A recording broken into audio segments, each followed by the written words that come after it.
The fiscal rules that we're asking, as Senator Brown just said, if the GDP is expected to slip by 1.5%, it's gone. What we're looking at is, after Hurricane Melissa has caused very painful destruction of lives and to livelihood in Jamaica, a broad swathe of economic activities have been severely disrupted in Jamaica, especially in western parishes. As a result, Mr. President, of that, we're looking at a significant contraction in GDP in the range of 3 to 6% for 25, 26 over 24, 25. Okay? So we're looking at 4 times what the fiscal rules allow. So there is no question that it would be necessary. What I find interesting, though, is while you say successive governments after 2014 would be responsible, the only successive government is Andrew Holness wins once, Andrew Holness wins twice, Andrew Holness wins 3 times. That is the successive government. That is the successive government. And therefore, to mention the fear that that wouldn't be done well, look at the result. Look at the results. We are at 62% debt to GDP, and we have gone down more. But look at how we've managed this economy. Look at how look at the currency. The currency, I remember when we were going to make the Bank of Jamaica independent, excuse me, I was here. When we were going to make the Bank of Jamaica independent, there was a scream that the currency was going to go to hell. I listened to you. So make sure you understand that the currency has shifted by 2.5% a year. And even though the pandemic has happened, Beryl has happened, and Melissa has happened, the currency hasn't gone to fly away like it used to be in the other administration time. If there was the announcement of a storm rising off the coast, western coast of Africa, the currency fly away. It's got dollar wine. And you know how it goes. So you are looking, Senator Small Ferguson. Small Ferguson. I was looking at you because I know you understand these numbers. We talk, and so, but that was a prediction that happened. That was a prediction that happened. That was where the value, that was, go and read the article in the Gleaner. I'll send it to you. You'll see the analysis that said at the time, the dollar the dollar was undervalued. So here we are. So we're looking at where we are, and I hear the thing that we have to get, if we're going to ease up the fiscal rules, because we have to, how we must be careful of making sure we don't go off track. Well, we haven't gone off track. I want to say something very carefully. The people of Jamaica elected the JLP and Andrew Holness to run the country. So often, if you'd listen, you'd hear something that you might not yet know.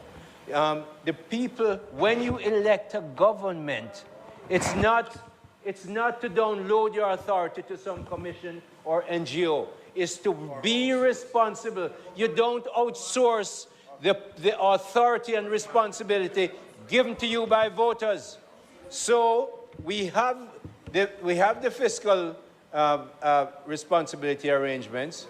We have many people who come in and look at us, but we must be careful that even while we take on these more relaxed fiscal rules, we will have the management and discipline in place, which is why, senators, we were offered the 6.5 billion.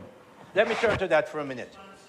6.7. Let me look at that for a minute. The 2.4 billion you mentioned, that is a part of the private sector part, is absolutely right. But it's not to build a white elephant, as you might have suggested. No, it is the government is going to get this part of money to build our infrastructure.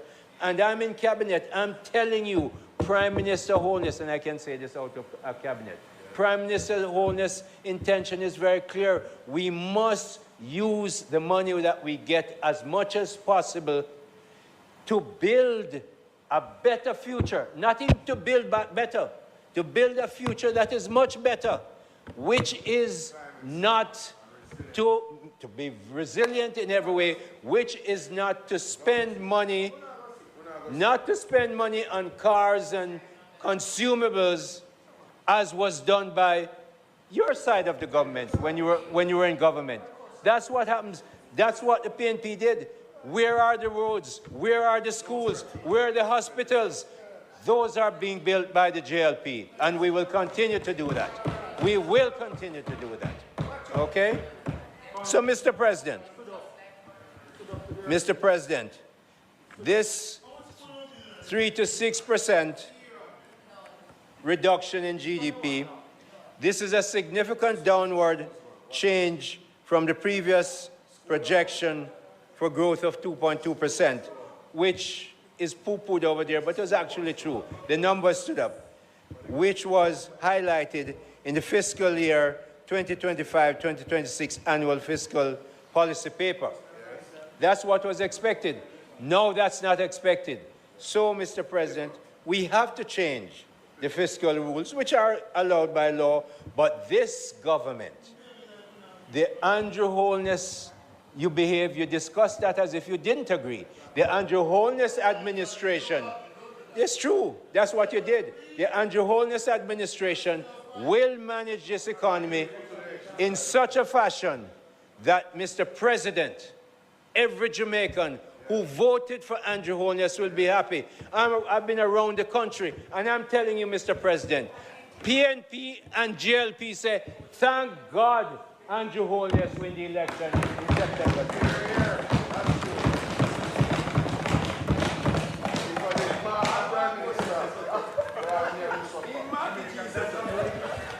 So, Mr.